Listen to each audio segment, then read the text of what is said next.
And the Supreme Court has backed the owners of a bakery who refused to make a cake supporting gay marriage.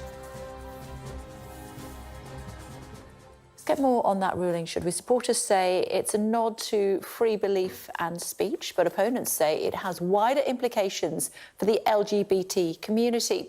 Let's speak to Nick Jovic-Sash, an Orthodox Christian and LGBTQ activist in Bath, and Mark Hill QC, who specialises in ecclesiastical law and religious liberty. And they both join us, as you can see, our lawyer joining us from central London.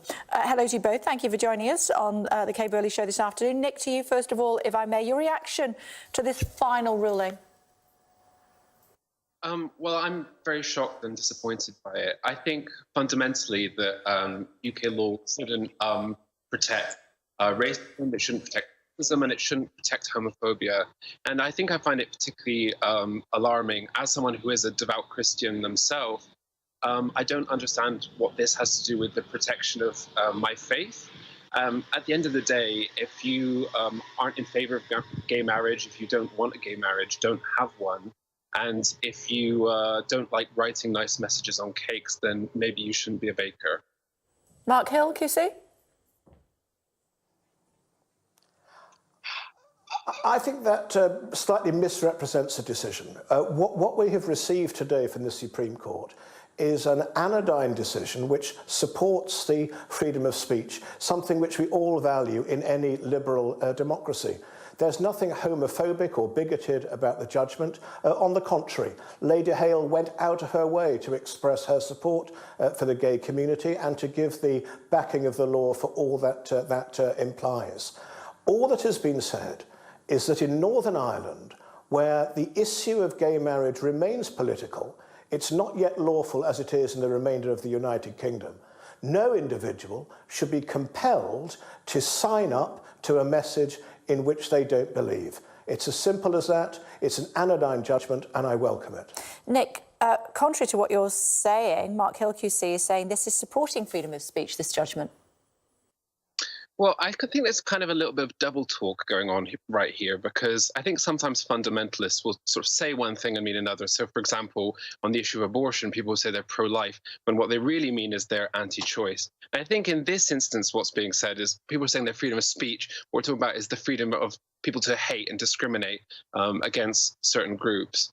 And I think the implications of this ruling shows that, you know, people still think that homophobia is an acceptable belief in this country, that minorities, gay people like myself, shouldn't have equal rights to other people, and that should be protected by UK law. Mark Hill, it's a freedom to hate is the decision. There is nothing homophobic at all in the decision. I'm sorry to talk over you. Nothing homophobic at all in the decision. On the contrary, the judgment expressly recognises that the bakers were perfectly prepared to provide any service they wished to the customer. This isn't about the customer. This is purely about the message.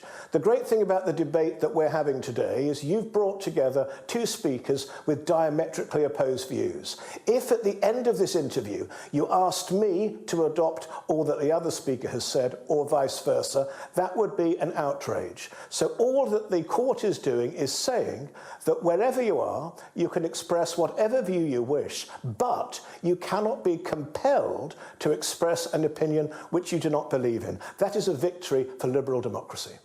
Nick?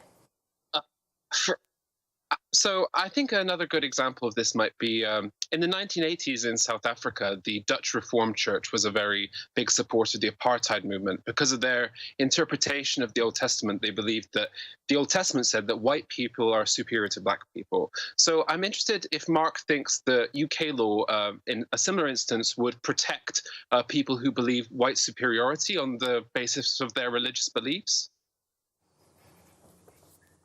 It's unthinkable that United Kingdom law would protect white superiority in the same way that the law wouldn't protect any form of extreme belief such as that. What the law does protect, and what today's judgment has reinforced, is the liberty of anyone to say what they wish and not to be compelled to say what they disagree with. My concern is that the media and lobbyists might choose to misrepresent the carefully nuanced views expressed in a unanimous decision of the Supreme Court. And Nick, do go on. Oh, sorry. Well, I think this is a sort of people are using this debate as a bit of a sort of guise to get across other kinds of views. As I said, it's a sort of double talk. People are talking about the freedom of speech or freedom of religion, practice their religion, but really what this is about how acceptable is homophobia in Britain today. And, you know, in Northern Ireland, you know, there's still so much of a way to go, especially with same-sex marriage. And I think what this ruling has showed is that, you know, unfortunately, the courts are still willing to protect people's homophobic speech, unfortunately. Mark? I struggle to find anything in the judgment which supports homophobia. Quite the contrary. It's quite clear from the judgment, it's quite clear from the evidence that was given by the bakers that there is no judgment being made at all on the individuals. This isn't the case of a no Jews, no blacks policy, of a shopkeeper who says, I will serve the straight community, but not the gay community. Let me put that to bed immediately, because that is to misrepresent the judgment in its entirety. As we know, there is political debate in Northern Ireland as to whether same-sex marriage should be introduced or not. That debate will continue. It's been before the legislature on at least 3 occasions, and it remains controversial. If a customer is asking for a cake, so be it. That cake will be provided irrespective of the sexual orientation of the customer. But if the baker or if the provider of any other service is being compelled under threat of civil sanction to say something which is fundamentally opposed to his or her sincerely held Christian views, then that is quite wrong. And the positive thing today is that Lady Hale and the 4 other justices of the Supreme Court has put that question beyond any doubt.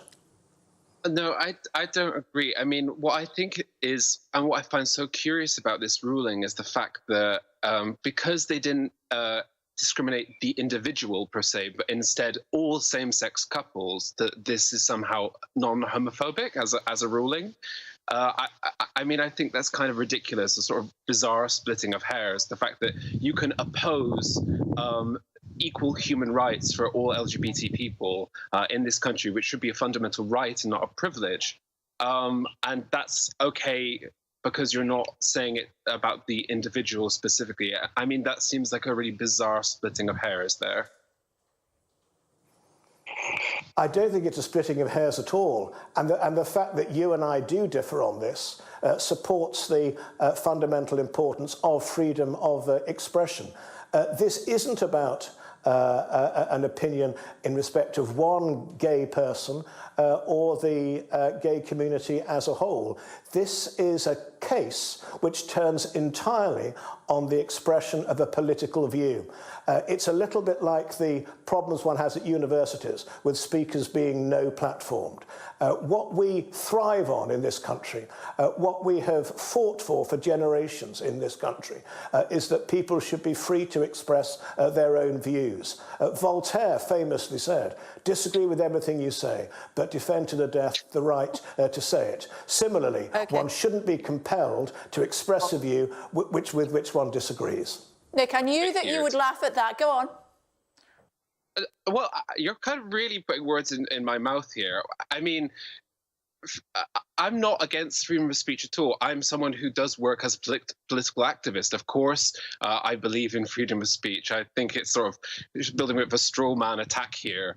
But I think also what comes with rights is responsibility. You know, you could work in a shop and you might have the right to say something rude to a customer, but it doesn't mean that you don't have the responsibility that then you could lose your job afterwards. And I think, you know, with this instance, what they've said, there must be sort of repercussions for that, because it's not just any arbitrary political view, but it also has real ramifications for the LGBT people living in our country today. And even though we have seen such a great sort of progression in rights, there is still so much homophobia and inequality rife in this country. I mean, Northern Ireland is an example where, you know, still people cannot have same-sex marriage. I would not have the same rights as Mark in Northern Ireland, and that is deeply unfair and something that I campaign on to change as a Christian myself. We started with you, Nick, so we must end, in all fairness, with Mark Hill, QC. Your final thought, Mark? Well, I think both of the speakers, we would have exactly the same rights in Northern Ireland. This isn't about one of us being given preferential treatment against the other. This isn't an attack on the gay community. Every line of Baroness Hale's decision reinforces the importance of living together in diversity and of accommodating different views throughout society. And one of those accommodations is that we shouldn't be compelled on threat of civil sanction from expressing a view which is contrary to our deepest and most sincerely held beliefs. This, I think, is a landmark case, and it's a landmark case for freedom of expression, which is why I welcome it. OK, good to talk to both of you. Thank you very much indeed for joining us on Sky News this afternoon. You've probably got your